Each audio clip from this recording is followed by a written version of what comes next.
রমনাপাড়াটা অনেক সিকিউর করছেন, গাছ লাগাচ্ছেন, তারপরে এই যে রাস্তা স্কুলের মুগ্ধাপাড়া হসপিটাল, ওদিকটা আমি একবার গিয়েছি।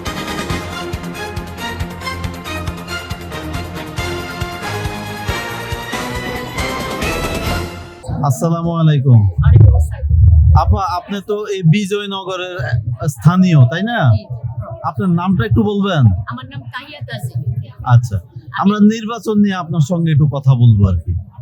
আচ্ছা, আগামী 12ই ফেব্রুয়ারি যে আমাদের জাতীয় নির্বাচন হচ্ছে, এটা কতটা সুষ্ঠু এবং নিরপেক্ষ হবে বলে আপনি আশাবাদী?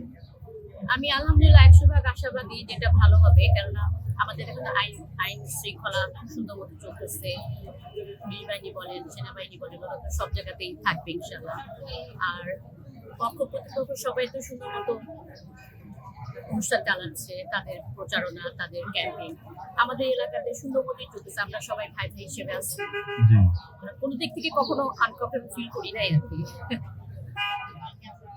আচ্ছা, এই নির্বাচনে মানে যে বিভিন্ন দল তো তাদের ইশতেহার মানে যে ইশতেহার তারা ঘোষণা দিচ্ছে, হ্যাঁ। তো এখন এই ইশতেহারগুলিতে দেখা যাচ্ছে যে আমাদের অনেক সুযোগ সুবিধার কথা তারা উল্লেখ করছে। যারা ক্ষমতায় যাবে তারা আসলে এই ইশতেহারগুলি কতটুকু বাস্তবায়ন করবে বলে আপনি মনে করেন?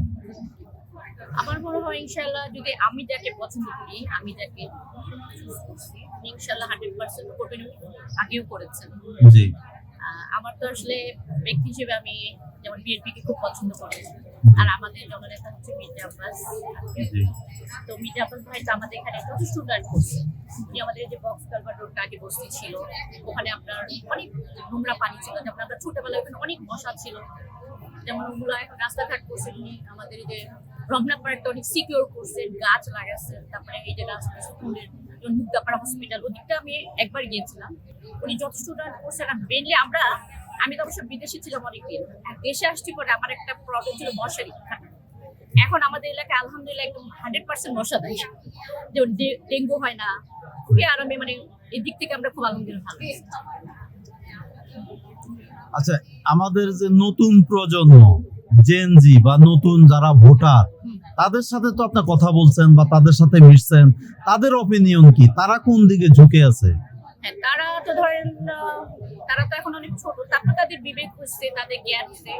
আলহামদুলিল্লাহ, আমি যতটুকু আমরা এলাকাতে ঘোরাঘুরি করি বা আমরা তাদের অপিনিয়ন নিচ্ছি, তারা দেখলাম পজিটিভ আছে। আর মেনলি আমাদের এখানে এখন একটু খেলার জায়গা আর একটু পরিচ্ছন্ন, যখন ওনারা তো দীর্ঘ 17 বছর ক্ষমতাতে নাই, যদি ক্ষমতায় আসি ইনশাল্লাহ আমরা ওগুলো চেষ্টা করবো। বাচ্চাদের প্রতিটা এলাকায় আপনার খেলার একটা জায়গা, কিছু জায়গা খুঁজে, তারপর ক্লিনিংটা, যেমন পরিষ্কার পরিচ্ছন্নতা, যখন ক্ষমতায় আসবে ইনশাল্লাহ আমরা দেখবো, আমরা সবাই মিলে, প্রতিবেশীরাও দেখবো, নেইবার্সরা প্লাস যারা ক্ষমতায় আসতেছেন, সবাই মিলে যদি একসাথে কাজ করি। শুধু একবার ওনাদের উপর তো একদম ভরসা করা যাবে না, আমাদেরকেও আগে আসতে হবে। আর সবাই সুন্দর মতো করতেছি কাজ, আগামীতে ইনশাল্লাহ আশা করি আমার দলই আসবে। কিন্তু বিএনপির বিরুদ্ধে গত 5 আগস্টের পর থেকে বিভিন্ন রকম অভিযোগ, চাঁদাবাজি, টেন্ডারবাজি, এগুলি কাটিয়ে মানে যে আপনারা এখন মানে যে বিএনপি কতটা মানে যে সংগঠিত? না, অনেক সংগঠিত ইনশাল্লাহ। ওনার হচ্ছে ডিজিটাল সাইডেও সংগঠিত আছে, ফিল্ডেও সংগঠিত আছে। কিন্তু আমি ধরেন যেভাবে কাজ করতেছি, আমরা যেভাবে কাজ করতেছি, আমরা কখনো কোনো নেগেটিভ পাই না। এটা শুধু ডিজিটাল প্ল্যাটফর্মে আছে, কিন্তু আপনি বেসিক্যালি যখন রাস্তাঘাটে ঘুরবেন বা এদিকে দিক, যেখানে আপনি কোনো নেগেটিভ আমাদের ব্যাপারে পাবেন না। এখন ডিজিটাল প্ল্যাটফর্মটা এত বাজে জায়গা হচ্ছে যে যা ইচ্ছা তাই মানুষ নোংরামি যেতে পারে, এটা তো কারো কন্ট্রোলে নাই, তাই না? এখন ফিজিক্যালি আমরা কখনো কোনো বাধার সম্মুখীন হই নাই, কখনো কারোর সাথে জ্ঞানজাম হয় নাই, সুন্দরভাবে সবাই সবার কাজ করে যাচ্ছে। তো এখন এভাবে ধরেন একটা প্ল্যাটফর্মের উপর বেস করে মানুষকে জাজ করা যাবে না।